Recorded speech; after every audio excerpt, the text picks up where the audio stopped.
Hello everybody, today I am here to do my thematic focus video for my TBR for June that discusses books I read for Pride Month.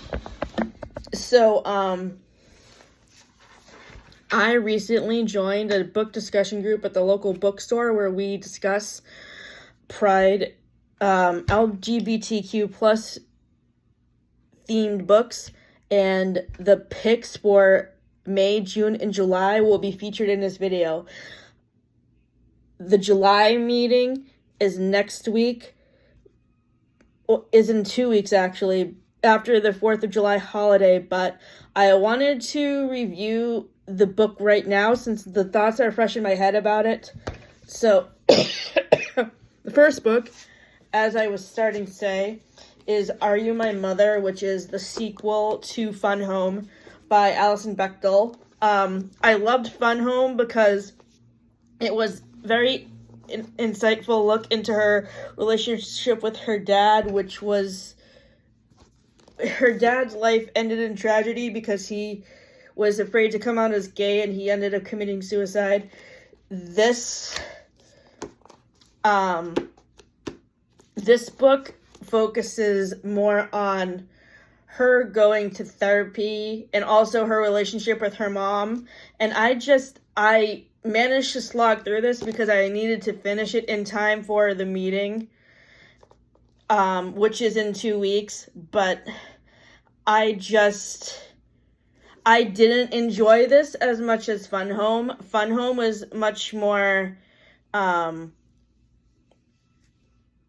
easier for me to get through because I have seen clips from the musical on YouTube and I was able to picture where the songs fit into the graphic novel in my head. But with this book, I just didn't enjoy it as much and I gave it 2.75 stars on Goodreads.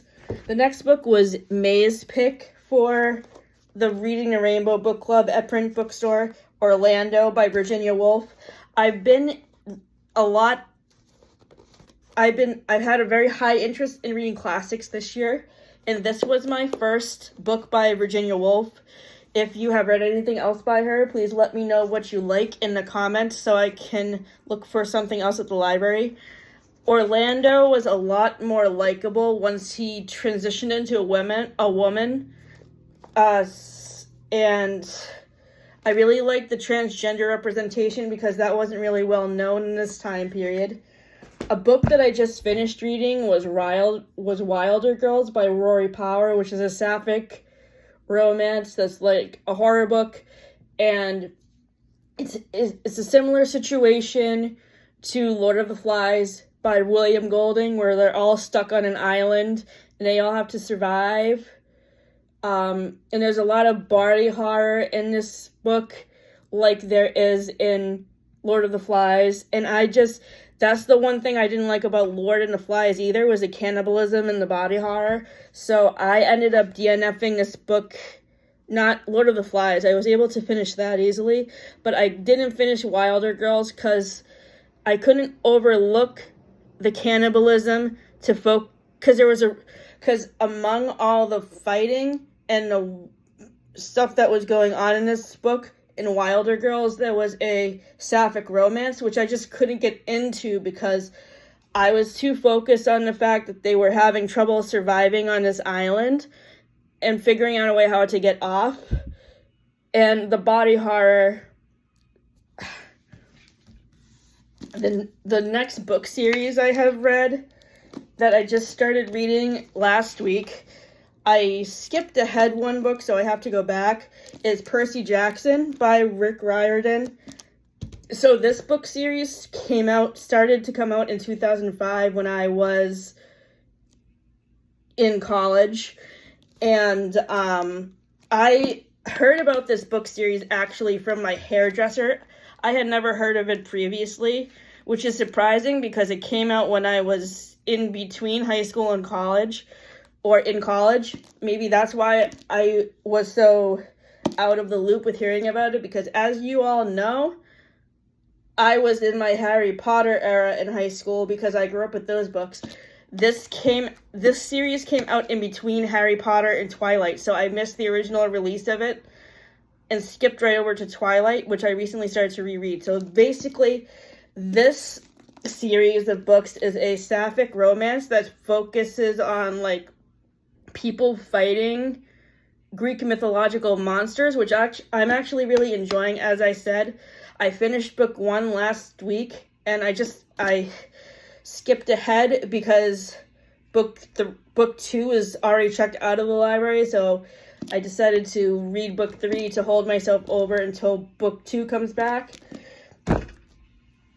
The next book I wanted to talk about is called I Kissed Shara Wheeler by Casey McQuiston, who is the same author as One Last Stop, which I recently finished and gave 3.75 stars to, and Red, White, and Royal Blue, which I have seen mixed reviews about on BookTube. And I have heard mixed reviews about the movie on Amazon Prime as well. So I'm not sure if you have seen the movie of Red, White, and Royal Blue, and I have not watched a video where you have reviewed it. Leave your thoughts about it down in the comments, because I want to know if I should watch it or not. So this book reminds me a little bit too much of Paper Towns by John Green, because it's about a girl who disappears and people who have to, like, go through hard times to find her. It's about a girl named Shara Wheeler who is really popular in high school, and she disappears a month before graduation, and the main character, Chloe, is left a lot of cryptic messages from her, and so are the rest of her friends, to try to find where she is. They think that she's missing, but I think the thing is that she was never really missing. That's the vibe that I'm getting from the... So I cheated, and I read reviews on Goodreads. Jack Edwards reviewed this book on his channel, and he gave it 2 stars. Personally, I think I'm going to give it a very similar rating, because I just don't like the main character. She's very obnoxious and annoying. And I just can't get into this book right now. I am on chapter 9, page 108, and I am thinking of stopping here because I'm not enjoying it. And finally, the last book I wanted to talk about was Something Wild and Wonderful. This was this month's pick for the Reading a Rainbow Book Club at Print Bookstore. So this is the second book in a series of 3 books by Anita Kelly. I have not read the first one, so I am reading this series out of order. And this book features 2 characters, Alexi, I think that's him, and Ben. And I really liked Anita Kelly's writing and her world building with their traveling across the desert. Because the Pacific Northwest is a part of the United States I have never been to before, and it made me really want to go there. One thing we discussed about in the book discussion group was how Alexi was really autistic coded, but his diagnosis was never really fully given. And I think it would have been nice if a diagnosis was kind of talked about, so that way Ben could have helped Alexi through his anxiety that he was having. So I highly recommend these books if you are looking for books to read for Pride Month for next year. Another book I read for Pride Month that I actually would not recommend is Her Majesty's Royal Coven by Juno Dawson. So when I was reading this book, I got really bad vibes from it, that it was coded from J.K. Rowling's Twitter feed, and she came out as transphobic about 5 years ago, and that's why I had to DNF this book. The only thing I did like about it was Holly's friendship with Theo. I thought that was really sweet, and apparently Her Majesty's Royal Coven has come out with a sequel. I haven't seen it in the bookstores yet, so I'm not sure if it's been released or not. I may or may not read it. I haven't decided, just because I didn't like the first book. But the only thing I'm interested to see in a second book is the development of the relationship between Holly and Theo as friends. So, an episode from a TV show that I would recommend for Pride Month is the one with the lesbian wedding, season 2, episode 11 of Friends.